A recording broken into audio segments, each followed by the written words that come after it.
Mga sir, magre-repair tayong battery. Itong ano natin, battery natin, nung ibinyahin natin sa kalabasa, bundok-bundok hindi naanan natin, umusog tong battery. Medyo maluwag pala to. Nangyari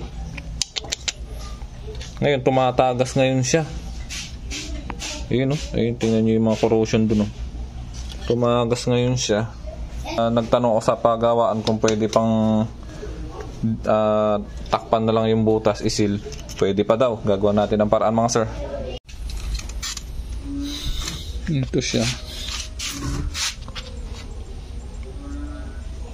sumayad sa pulley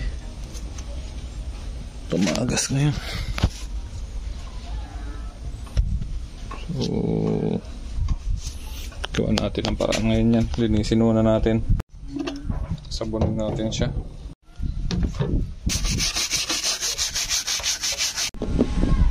Sabi nung pinagbilan ko ng baterya, glue gun lang daw ang gamitin, mas madikit daw kasi ito. Sabi ko nga epoxy sana. Hindi, glue gun lang kanya. Experience na namin yan, matibay yan.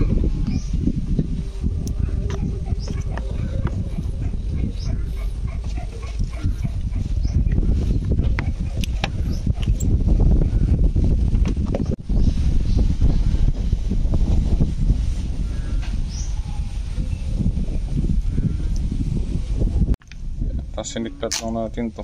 Dadagdagan natin siya ng tubig ng baterya. Ito.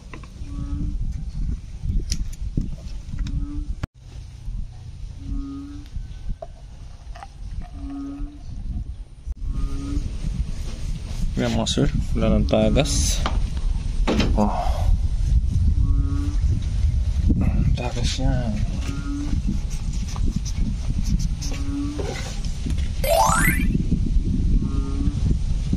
Ganun lang pala. Yes.